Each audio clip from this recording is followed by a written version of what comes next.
Hallelujah. Mukama yebazibwe nnyo mikwano gyange, balamusizaako nnyo mu linnya lya Mukama waffe Yesu Kristo, omwana wa Katonda abeerera ddala omulamu. Nga tetunnabakola kintu kyonna, tusooke tuwulirize oluyimba luno olw'Oluganda atu asharinge. Njagala weetegeke mu linnya lya Mukama waffe Yesu Kristo, omwana wa Katonda omulamu. Kyetugendamu kikambwe, tekyetaaga kusaaga. Mwannyinaze yabadde binzika, oba yabadde biyinzika, twetaaga okusaba. Kituufu tusaba, naye twetaaga twongeremu amaanyi, kubanga bintu si byangu. Kati kyetugendamu, episode eno gye tugendamu ya kusatu, yerina ekinyusi. So twewonge maaso ga Katonda. Njagala nkuwa oluyimba luno lukuteeketeke, then tukomewo tuyanjuluze ensonga. Isaac Serukenya alina kyatugamba. Amiina.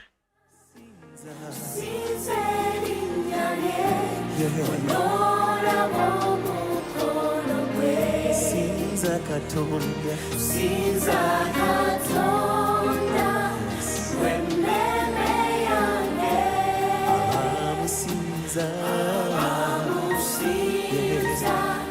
beba wambula,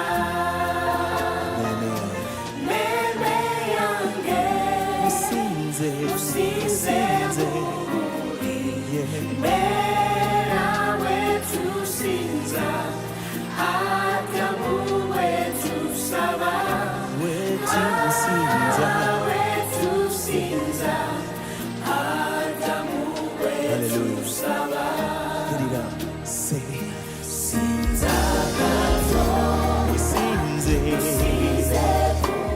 Kitaffe omulungi omwesigwa, twagala okwebaza nate olw'akadde kano akalungi k'otuwadde. Tukwebaza kubanga oli mukulu, tukwebaza kubanga oli wa kisa, tukwebaza kubanga olina amaanyi.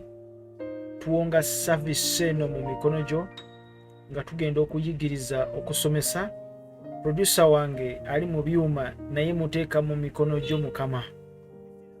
Yimirira naye nga tukola ebintu bino mu linnya lisinga amannya gonna erya Mukama waffe Yesu Kristo. Taata, tuyambe tusisinkane nga tugenda okwogera ebigambo bino, tubikke wansi w'omusaayi gwo, waleme kubeerawo maanyi mabi gayinza kutuyinza. Tukuume wansi w'ebiwawaatiro byo mu linnya lya Yesu. N'emikwano gyange bonna abawuliriza, bakuume wansi w'omusaayi gwo mu linnya erisinga amannya gonna erya Mukama waffe Yesu.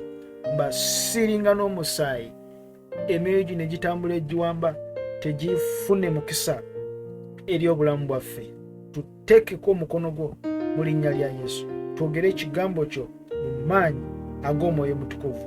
Weebale Yesu, weebale Mukama. Amen. Tukomawo.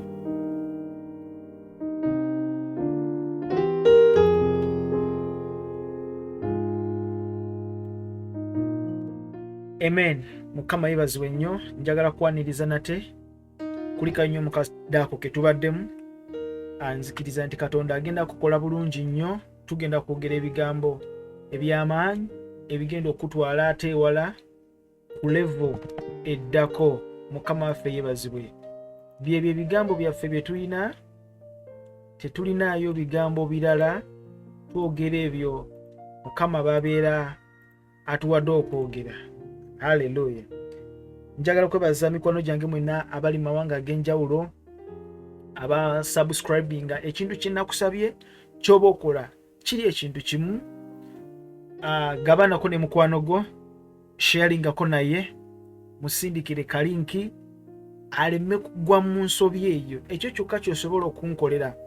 That's how you can pay me. Yes, kikola ekyo ojja kuba onyambye. N'ekirala, bw'oba okomentinga, teekako location yo, kituyambe. Mukama yebazibwe nnyo. Waliwo mukwano gwange yagambye nti tu addressinge ku nnyambala ey'omu kanisa. twakikonako ku katono mu episode gye twakola ku Spirit of Jezebel. Tujja kukyongerako maaso mu linnya lya Mukama waffe Yesu. Njagala kutumira ku mukwano gwange ayitibwa Sulaiman Mastora, something like that. Njagala kukwebaza era ntumira mukwano gwange ayitibwa Maria Binzika. Mukama akuwa omukisa. Njagala gamba nti Katonda alina ebirowoozo ebirungi gy'oli. Mukibigo naawe nkutumiddeko nnyo. Monica Nakachwa, njagala kugamba nti Mukama mulungi. Wadimba Emma, Mukama yeebazibwe. Waliwo Nalumonde Prosi, Mukama akwagala. Waliwo Hilda Stella, muli bayitirivu nnyo. Waliwo Simon J, Mukama yeebazibwe nnyo. Wagambye nti osaba Mukama, ogambye nti nsaba Mukama ntuuke mu bwakabaka bwo. Yes, ojja kubutuukako, ojja buyingira, onyumirwe omulimu, onyumirwe eggulu. Ntumirako mukwano gwange Jesus Die Hard, naawe nkwagala nnyo. Bino nno producer yaŋŋambye nti abantu bano batumireko kubanga batwagala nnyo, naffe tubaagala. Gwe soogeddeko, gwe simentioninze, nkukakasa nti next time nkulowoozaako. Naye tutereko ka comment wansi awo otubulire wa w'osinzidde. Mukama agenda kukola obulungi obutagambika. Hallelujah. We are now opening straight. Tutandise mu episodes zaffe ezibadde ziiseeko emabega nga 2. Eno episode ya 3 yemu ku editors episodes ezisembayo nga tutunulira ekintu kino kye bayita yoga. Era nali mbategeeza nga mbagamba nti yoga kye kimu ku sitaani ekintu kyakoze okubikka amaaso abantu ba Katonda bonna ng'abayingiza mu busamize obw'ekika ekya waggulu. Mu busamize obwo mwe muli kye tuyita illuminatism, mwe muli kye tuyita free masonry. Hallelujah. Mwe muli cults zonna z'omanyi, mwe muli new age movements zonna mwe ziva. Naye tuli ku kintu kino ekiyitibwa yoga. Oli waba nga atunuulira yoga alaba nga it's just a practice, exercise, duiro. Naye it goes beyond duiro. Kisingako, kisukka ku duiro. In fact, bw'oba oyagala kola, of course, bw'oba oyagala kola duiro ogenda mu gym. Naye mu gym si mwe bakolera yoga. Mu gym tekikwetagisa ku meditatinga na gatta ndowooza yo. Mukama yeebazibwe. So waliwo ngenda kuwa ekyawandiikibwa mu episode eno mwenyini mwe tuli. Mukama wanaaba tuwadde obudde nga bulungi nga kadde tekagenze kubanga saagala ku goinga fa, saagala kusuuka dakika ziwera 5. Ngenda kuwa ekyawandiikibwa mu Bayibuli kye bayimirirako okukonektinga byonna bye bakola nga babijja mu Bayibuli. Nabagamba nti bannabbi bonna ab'obulimba bayimirira mu Bayibuli. Buli nabbi yenna ow'obulimba akwata Bayibuli. Kati kiri gy'oli gwe mwana wa Katonda okutegeera nti omwoyo guno guvaawa. Tomala gakkiriza bunnabbi, tomala gakkiriza bigambo byogerwa. Kekadde ke tulimu okusengejja ebigambo obiwulirize n'obwegendereza. Kubanga ennaku zirijja bangi balikyamya nnyo bannammwe, mulikyama. Bangi balijja ne babagamba nti Yesu ali wano oba ali wano. So waliwo ekintu kye bayita Kundalini yoga. Eyo nayo it's kind of yoga. Mukama yeebazibwe. Kiyitibwa Kundalini yoga. Kundalini yoga nayo it's another form of yoga. Naye eno yoga mulimu okulabika nti oyimba ennyimba eziri trained. Si buli luyimba nti oluyimba, waliwo ennyimba eziri specific ng'omukyalo oyo kyali mu kukola ku screen yeeyo. engeri gy'atuddemu, engeri gy'azibirizaamu amaaso, gy'akombayininga mind ye. Nabategeeza ne mbagamba nti okumeditatinga mu yoga, you have to empty your mind, and that is trained. Bakutraininga to empty your mind. That's how you meditate. Ne mbagamba abajja bawuliza episodes ezasooka, ne mbagamba nti feno mu Bible to meditate, we meditate upon the word of God. Okusinziira ku nnyiriri twalaba Zabbuli essula esooka olunya olusooka paka ku lwokusatu, ne tutunuulira ne Yoswa essula esooka 8:9. We meditate upon the word of God day and night. Kakati bano bo bwe babeera bameditatinga, they have to empty their mind, and it's a training. And we all know nti an empty mind is a devil's arena. Yebazibwe Mukama. So Kundalini yoga, it is a practice of breathing. It is a breathing exercise. Oba no pausing. Kama yebazibwe no pausing. Bw'oba oli opposing, bagamba nti you are activating your Kundalini spirit. What is that Kundalini spirit? It is the spirit they activate nga bakozesa mind yo. Ngenda kusaba producer atulage ekifaananyi kiri eri ekya pineal gland. Amina webale kyekyo nti pineal gland eyo gyolaba eri ku screen, akantu akatonyeze aka red, awo wali position ya pineal gland. Simanyi oba ekifaananyi wekiri ojja kitulagako mu bulamba bwakyo. Pineal gland eyo bwefaanana n'omuntu. Kati bakugamba nti Kundalini spirit eri otyo kaka kafaananyi. Mukama yebazibwe nnyo. Kati ekifaananyi ekyo kyolaba bwebwe obwongo bw'omuntu. Obwongo bw'omuntu obwo bulinamu engeri y'eriiso eryo lyolaba. Eryo eriiso baliyita siriiso, liri in a structure of a bean seed.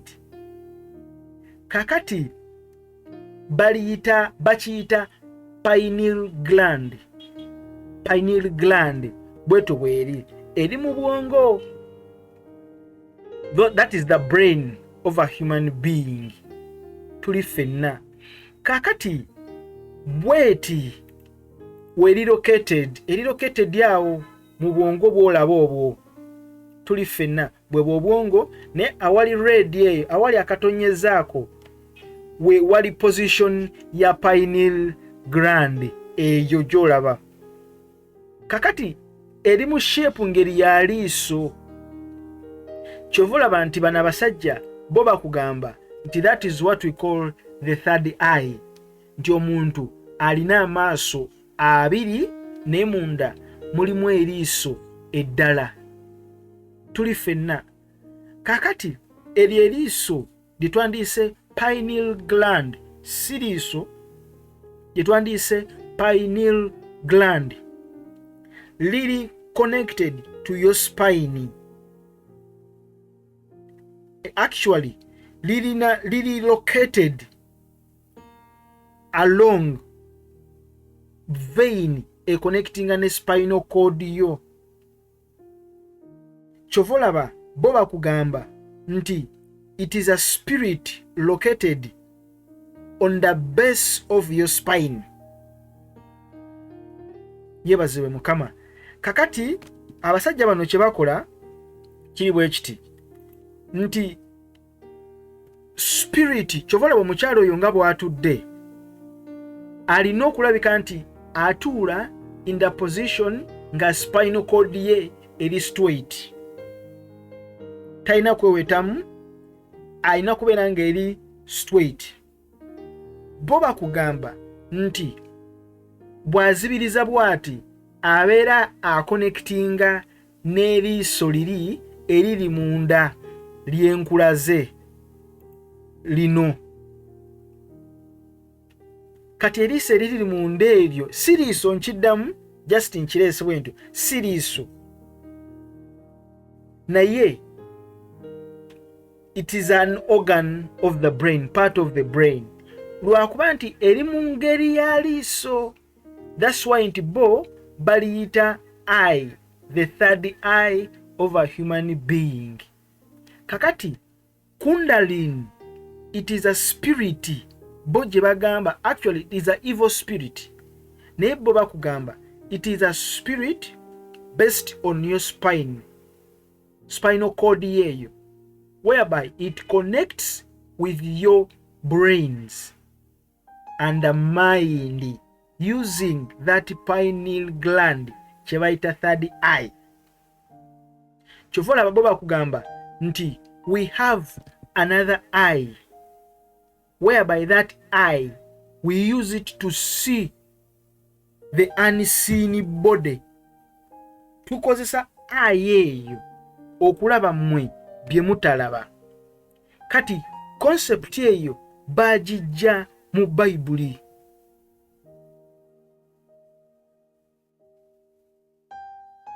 Mukama yebazibwe. Kati gundi eyo spine ye connectinga, naye it is just an evil spirit gye ba connectinga.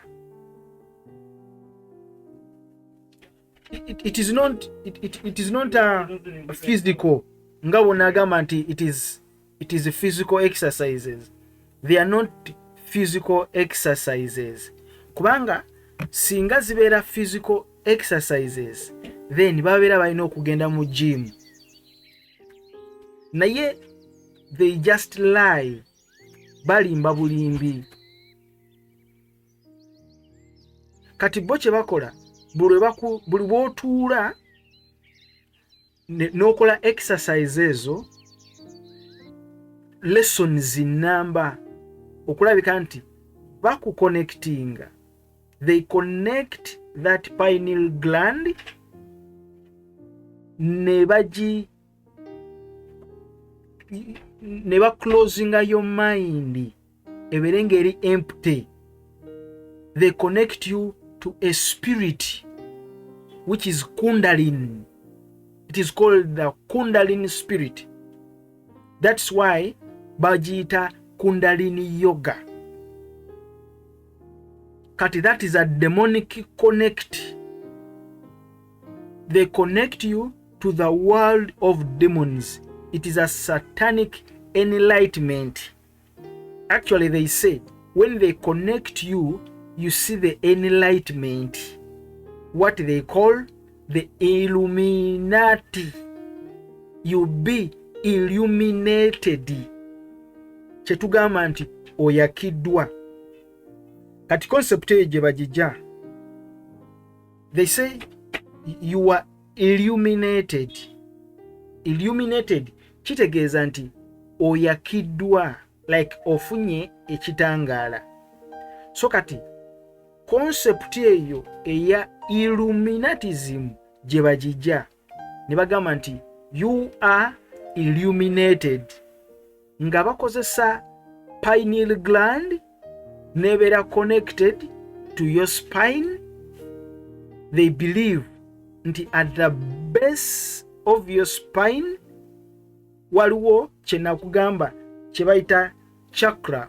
Chakra kyo kiri mu bayindi. It's like the senses, 6 senses.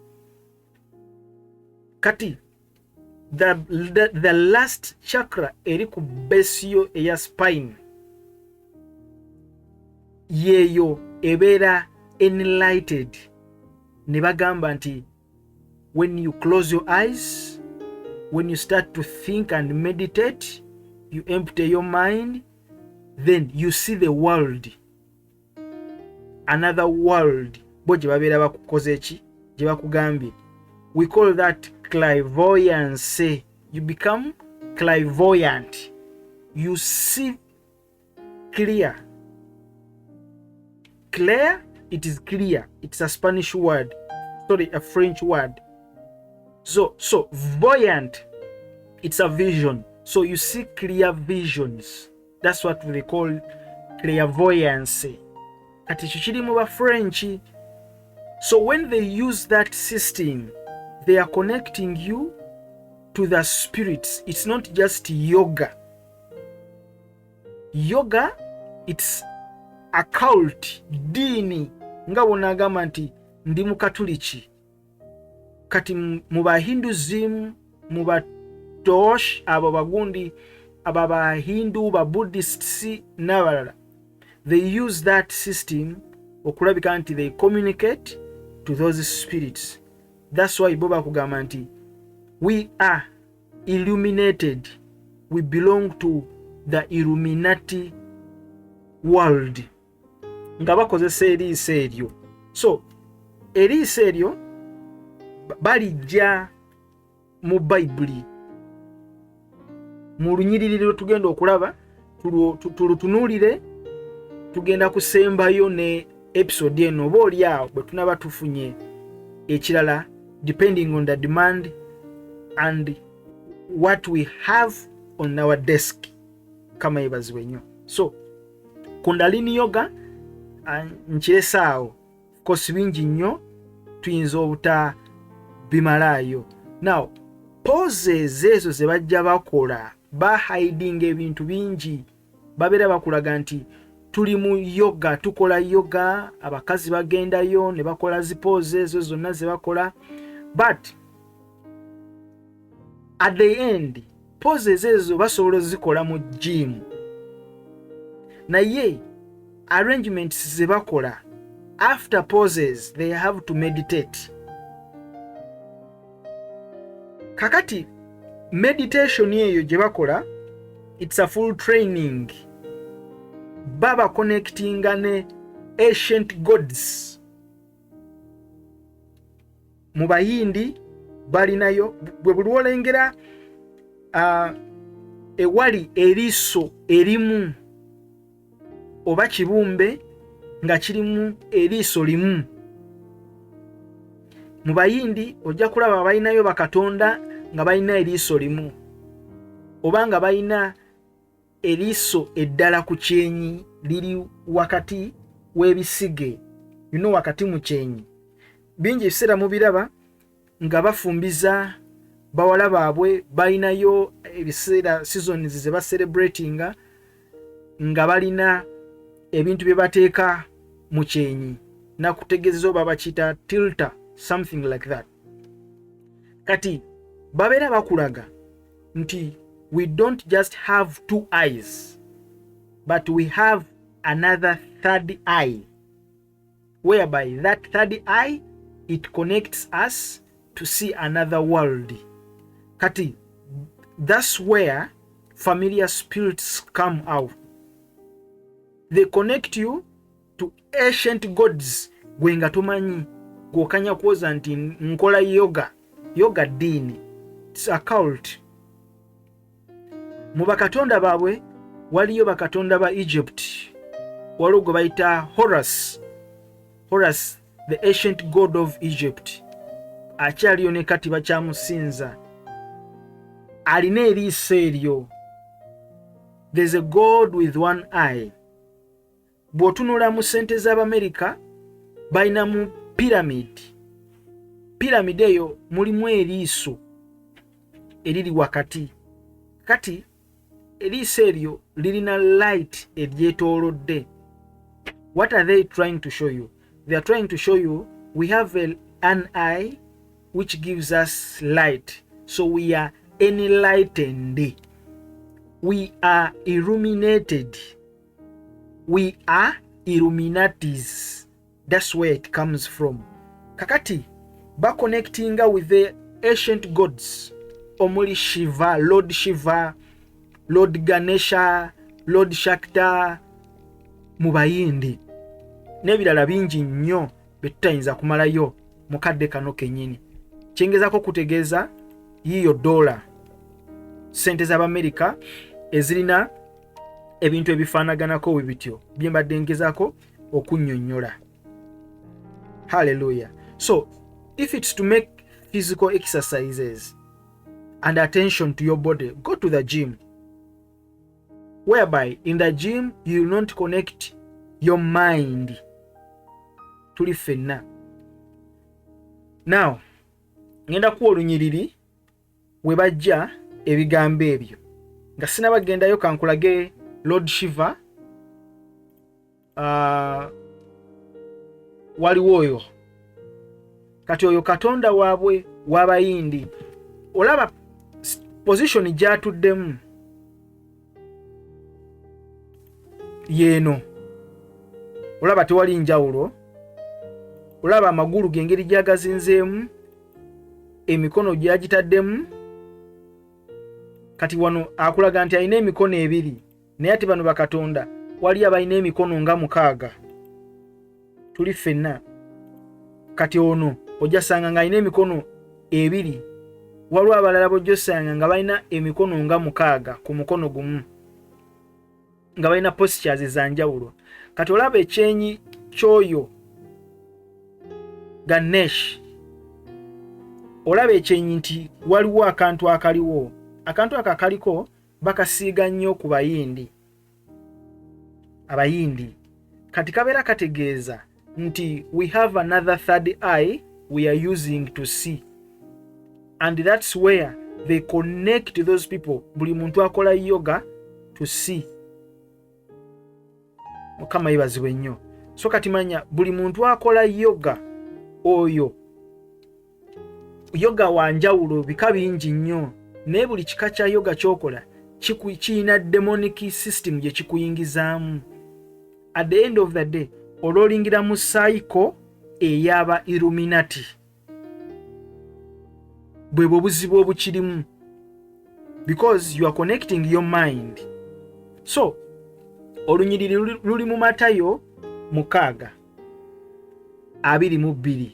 Ojja kwata Bible yo kandusome olwo. Yebaziwe Mukama. Kano anenyo ndusome Matayo 6:22. We basoma ne bagamba nti the third eye is here. Naina gwe nali ndi mu kudebatinga naye ku kintu kino nampa olunyiriri luno. Nangamba nti third eye tujijja wano mu Bible. Katusome Matayo 6. Atuseewo ngambako nti ntuseewo mu linnya lya Yesu. Matayo 6:22. Agambye bw'ati, for where tandikene 19 kubanga story jeva, do not lay up for yourselves treasures on earth, where moth and rust destroy, where thieves break in and steal. Akulaga nti temutereka bya bugagga bwammwe ku nsi wali ennyenje n'ebirala n'ababbi bwe bayinza okubba ne bakubba. Olunyirwa 2, but lay up yourselves treasures in heaven, where neither moth nor rust destroy us, and where thieves do not break in and steal. 2 for where your treasure is, your heart will also be. Kati olunyiri kulaga nti Yesu ajja ayogera ku by'obugagga, nsente n'obwesige n'entereka yaabyo. 22 we wali ekinyusi n'agamba nti the eye is the lamp of the body. So if your eye is healthy, your whole body will be full of light. So kokomekaawo. Oluganda nangamba nti awo eriiso weriri lye bayita third eye era likuwa ne light mu mubiri. Oluddemu nawo olusome.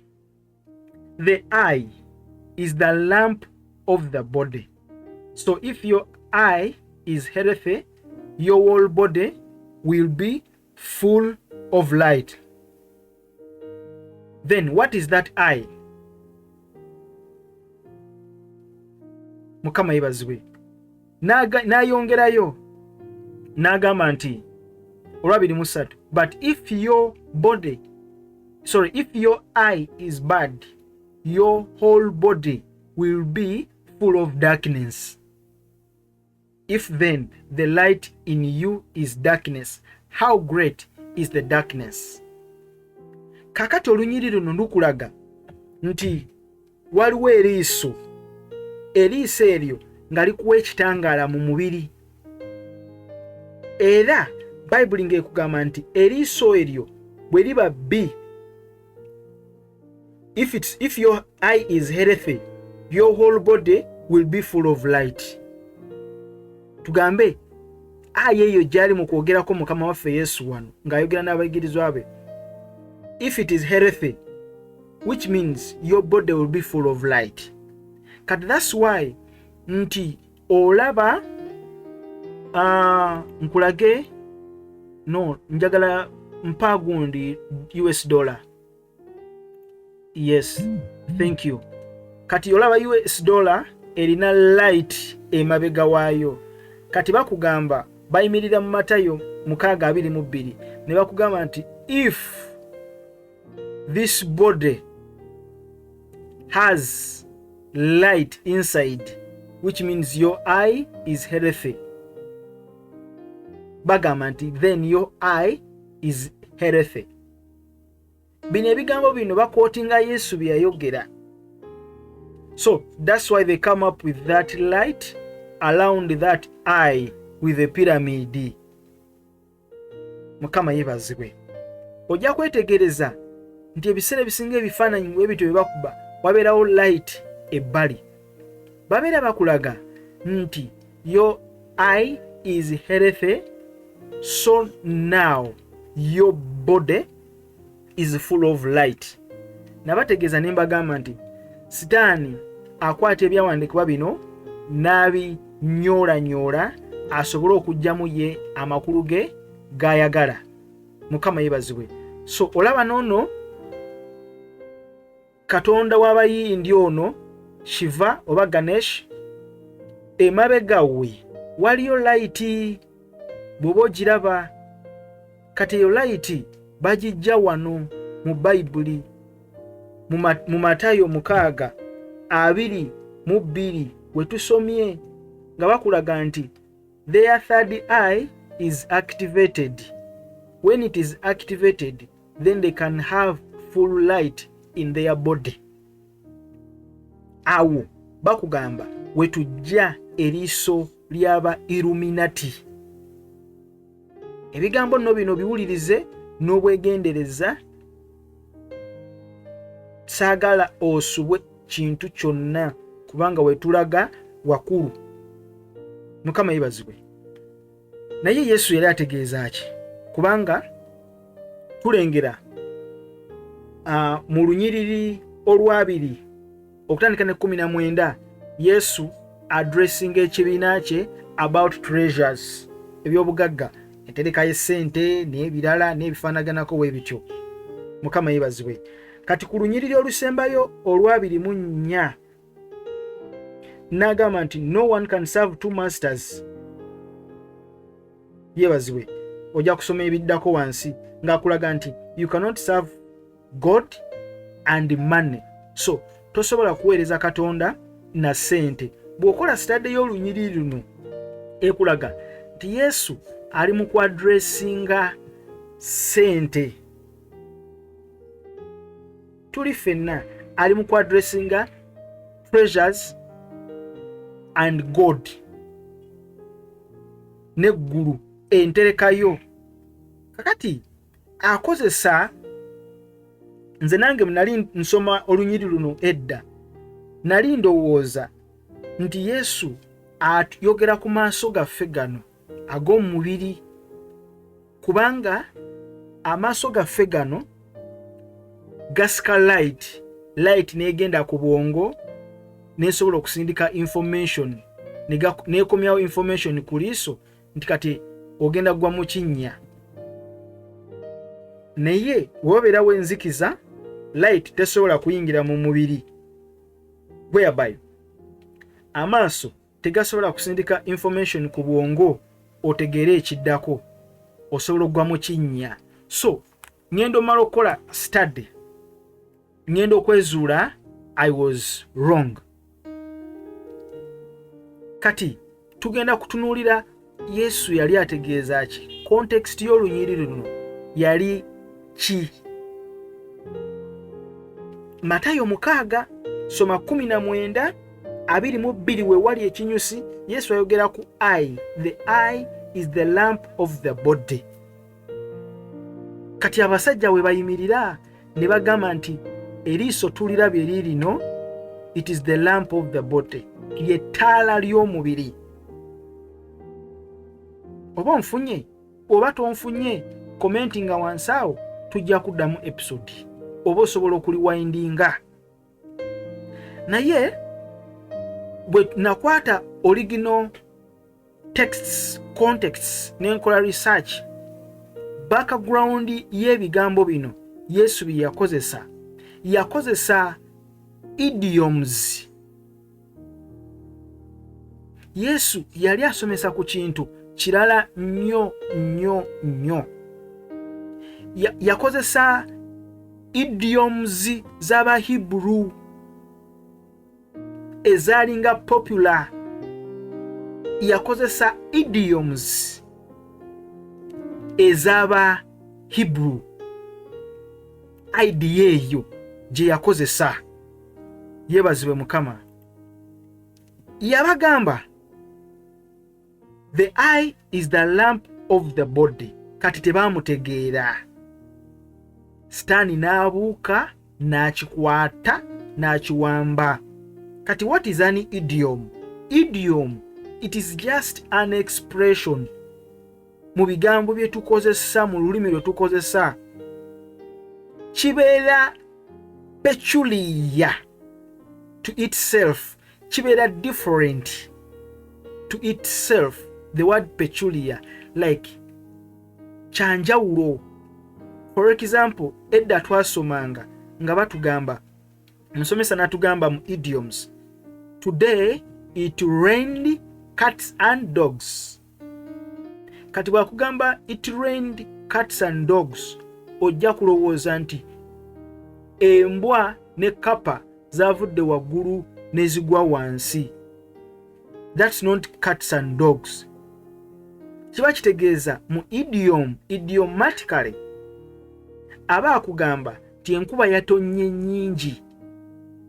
Kati Yesu bw'ayogera ebigambo bino mu Matayo 6:22, the eye is the lamp of the body, aba tategeeza light ey'omunda nga onagamba nti ekitangaala kiyise mu maaso ne kingira mu mubiri. Yali ta describing a science, era yali ta describing maaso oba liiso. No, yali akozesa idiom eyaba Hebrew gye baakozesanga edda. Yakozesa expression eya good eye and bad eye. Kubanga gamba the eye is the lamp of the body, eyo idiom. Nga bonagamba it rained cats and dogs. Kati the eye is the lamp of the body, eyo idiom. So if your eye is healthy, eyo idiom, your whole body will be full of light. But if your eye is bad, your whole body will be full of darkness. Kati yakozesa idiom mu bigambo bino, bigambo bibiri, the good eye and the bad eye. Kati mu Jewish culture and Hebrew, a good eye, it is someone, tugambe someone who gives generously. Omuntu agaba. Kwegamba bwe kuba kwata mu nsawo tagenda kutya, tagenda kufaayo, agenda kukuwa ssente. Kubanga okuva waggulu mu lunyiriri luno lwa Matayo 19 Yesu ayogera ku ssente n'entereka y'obugagga. Kati Yesu akulaga nti obugagga buterekebwa buti. Era mu lunyiriri luno Yesu akulaga kyali mu kujjayo, tugenda kukiraba. Naye akozesa idioms ez'aba Jewish. A good eye is someone who gives generous. Nga onagamba nti osobola okugamba that guy has a good eye, the other one has a bad eye. Someone with a bad eye y'omuntu ali greedy obanga ali stingy. Kati original texts ze ziraga ekintu kino. Original texts ez'olunyiriri luno zikugamba nti Yesu yakozesa idioms ezaffe kubanga Abahibru bakyazikozesa n'olwaleero. The good eye and the bad eye. The bad eye, someone who is greedy and stingy. A good eye, someone who gives generous. Kati luno olunyiriri Yesu yali tayogera ku liiso lino erya Horus, si liri yali ayogerako. Kati science ne sitaani obukujjukujju bwe bwonna ye bwe yayimirira bw'ati n'abagamba nti liri n'eriiso Yesu lyayogerako mu Matayo 6:22. Olw'ensonga nti gana amaaso light we gakubamu gasindika light in the back of your mind, your brain, and your body receive light. It brings back that light. That is the information nti kati wogenda waliwo ekinnya. Kati sitaani n'akibaka n'akiwamba n'akugamba nti that is the third eye whereby you can connect it with your mind and you become super conscious and we connect you to the Kundalini spirits. That is yoga. Kati yoga, it is a demonic spirit. Kubanga, they have to empty your mind so that they connect your spirit with the Kundalini spirits, whereby they allocate those spirits beneath your spinal cord. Mukama waffe yeebazibwe. Kati Yesu personally wali byawandiikibwa okugeza mu kitabo kya Kyengero, Proverbs 23:6. Bible esomesa egamba nti don't eat the bread of a man who is stingy. That's a person. Don't eat the bread of a person or a man who is stingy. Kati akagambo stingy mu Hebrew bwe tukanoonyaayo kali ra ayin, evil eye. Bwe tukizaawo tugamba don't eat the bread of a man who is ra ayin. Ra ayin, it is Hebrew, which means evil eye. You are stingy. You are not generous. Kati Yesu kyayogerako wano, but if your eye is bad, mu lunyiriri olw'omukaaga Matayo 23. But if your eye is stingy, which means if your eye is bad, you are having an evil eye. Ra ayin. That is an idiom ekozesebwa mu Bayibulu n'olwaleero basebo ne bannyabo bakyagikozesa. Tuli fenna. So it is not connected with the illuminati eye gye bakozesa. Ngero 22:9 tuli mu kitabo ekikadde eky'endagaano enkadde. Bible egamba he who is generous, he who is generous will be blessed. Hebrew egamba tov ayin, which is the good eye, whereby yakugamba he who is tov ayin will be blessed. He who is generous will be blessed. Kati ekigambo generous, it is a good eye. Yesu kyagamba nti the eye is the lamp of the body. So if your eye is healthy, your whole body will be full of light. You will be blessed. You will be blessed. Mukama yebazibwe. Ojja kwetegereza nge wali good eye, waliwo blessing, something of the kind, because you are generous. Hallelujah. Mundagaano empya, good eye bakozesa ekigambo ekitibwa ophthalmos. Ophthalmos ekiri referring to generosity. You give generous. Bw'obanga ogaba ye mukaaga, Matayo 6:22. Ophthalmos. You are generous. So if you are generous, if you give, then you will be a blessing. You will have a blessing.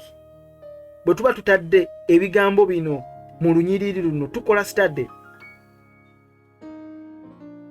If your eye is healthy, your whole body will be full of light. That full of light is a blessing.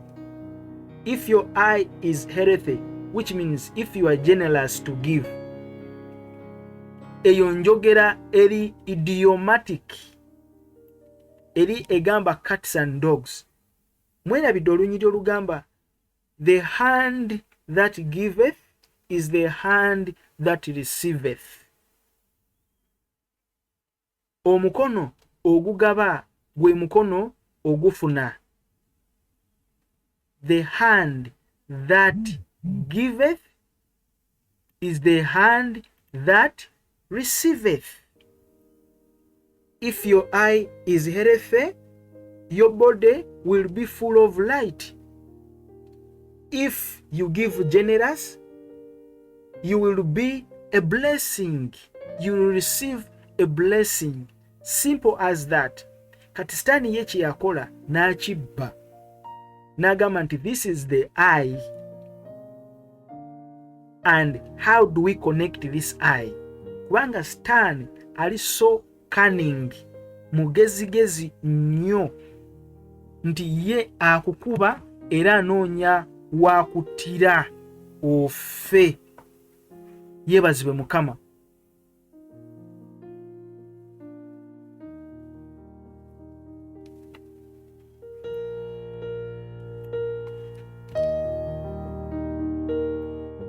Kamala okunywa ku mazzi katono.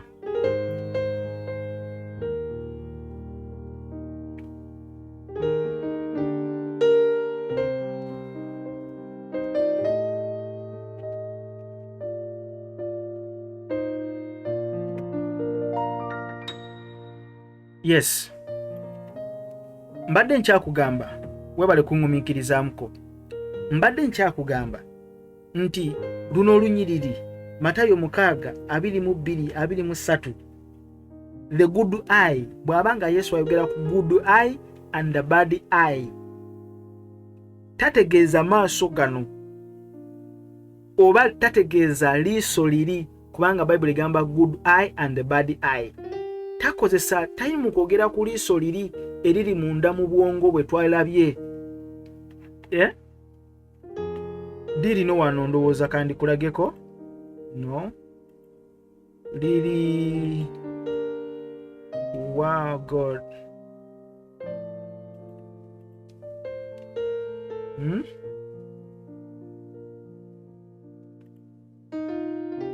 Okay.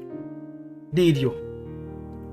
Tayogera ku eryo eriri munda, the pineal gland. Eyo eyitibwa pineal gland, siri eriiso. Kati sitaani kye yakola n'akibba. Mukama yeebazibwe. Naye nga Yesu ye yali ategeeza kintu kirala, yali ali mukozesa idiomuzi ne banne be yali nabo bagoberezi be tebamutegeera. Ebigambo ebisinga Yesu bye yayogera tebabitegeera. Kyova olaba nkugamba nti kyangu nnyo omuntu okugwira mu Bayibuli. Bannabbi bonna abasinga bonna bagwiridde mu Bayibuli. Mukama waffe yeebazibwe. Mu kitabo kya Yakobo essula esooka olunyiriri lwa 5 Bayibuli tusomesa bulungi ffenna tukimanyi. If any of you lacks wisdom, bw'obanga oweebuse mu magezi, saba Katonda atamma, agaba. Bayibuli esomesa ndi who gives generous. Kakati the Hebrew context ekozesa akagambo haplos, generously. Mukama waffe yeebazibwe. Kakati kisinziira context ogikozesereza wa, ekigambo ekyo okikozesereza wa. Kubanga bamujja kusanga wali evil eye, bononya Greek contexts and Hebrews ojja kusanga nga kiri ophthalmos. Theos ophthalmos in Greek. Mukama waffe yeebazibwe. So it's about understanding.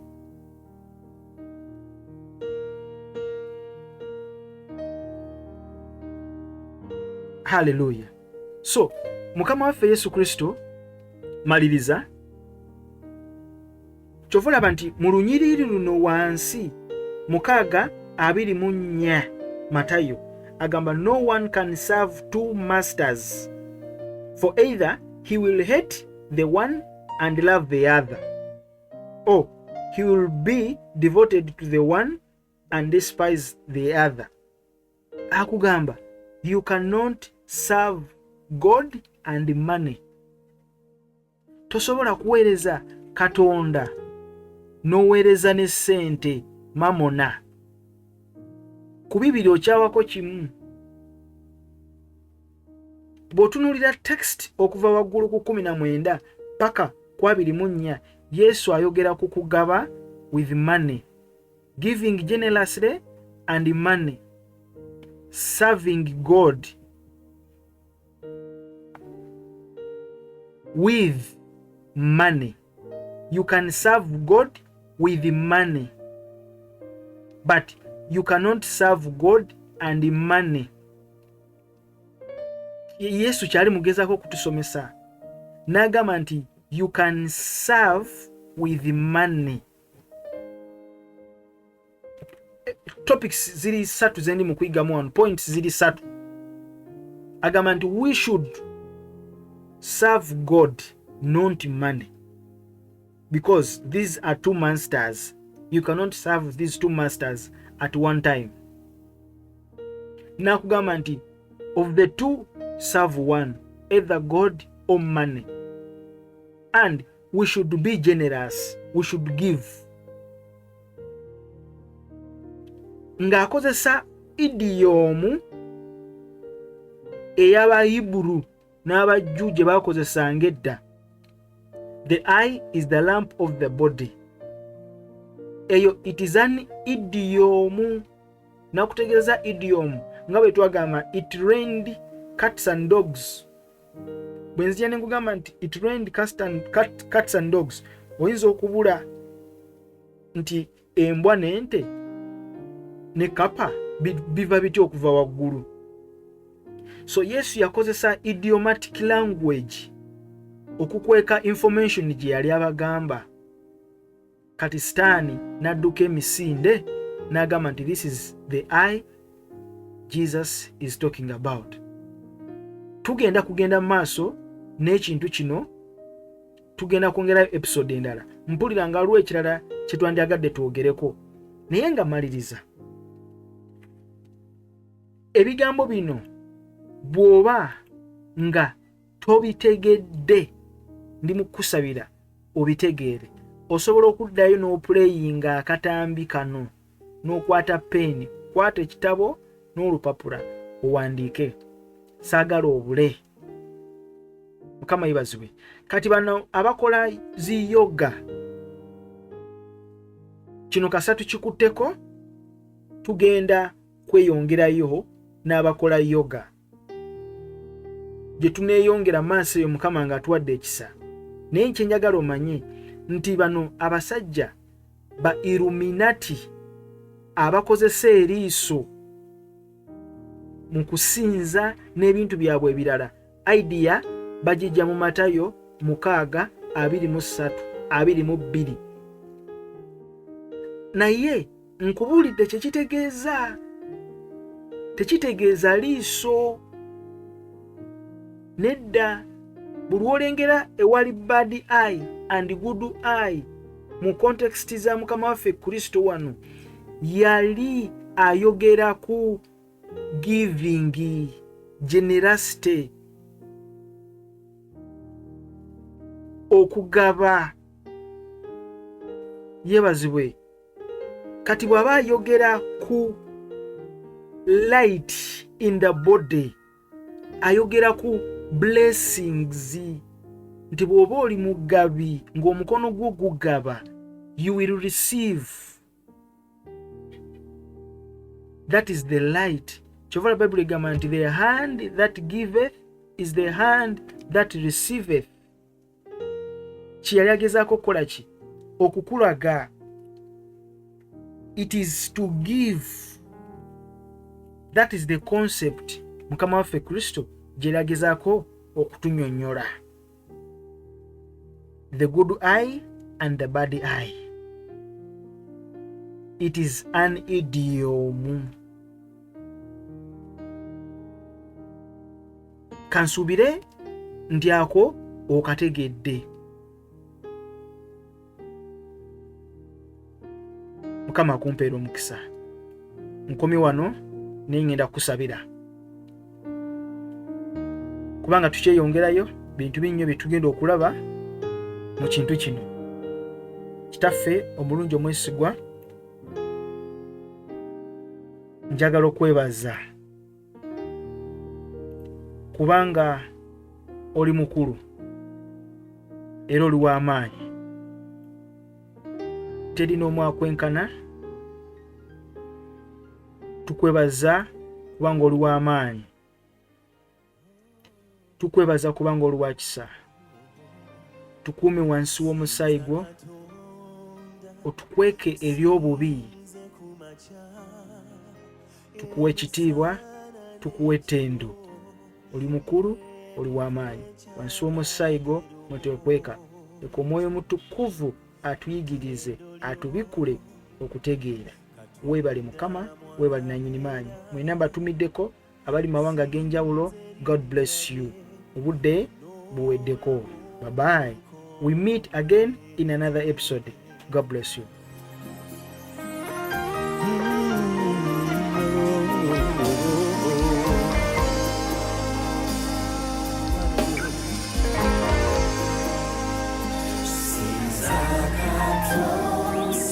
Kusinze kumacha, emisana n'ekiro, wemuvecha magero,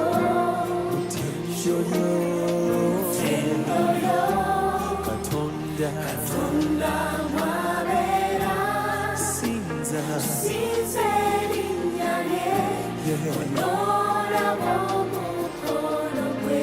Sinza Katonda, w'emmeme yange, abamusinza bebawangula. Mmeme yange, musinze buli mbeera wetusinza, ate mu wetusaba,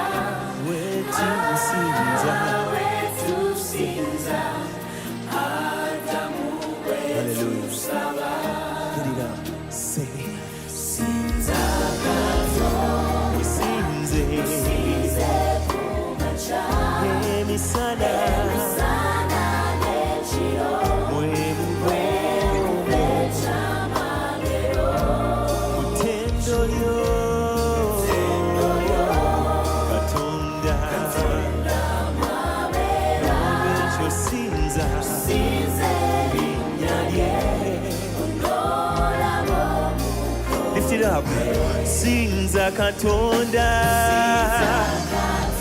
meme yange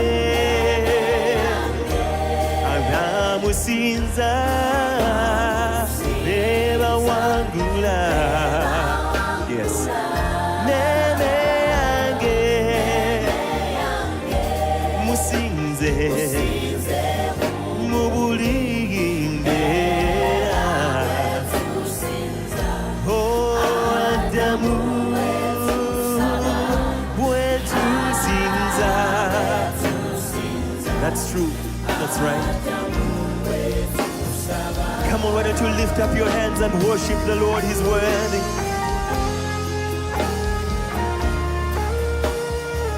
Tukusinza, tukusinza, Mukama.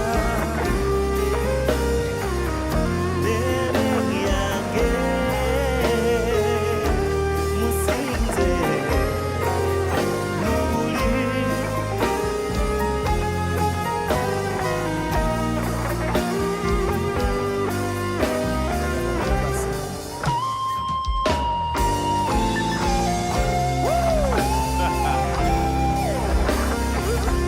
Sinza Katonda meme yange agamusinza beba wangula.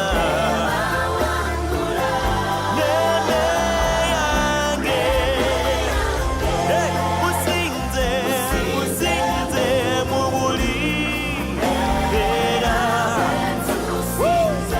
Oh Adamu bwetusinza. Hey, hey, hey. Bwetusinza talimba Adamu bwetusinza. Hallelujah, hallelujah. Just one more time, lift your voice. Bwetusinza. Woo!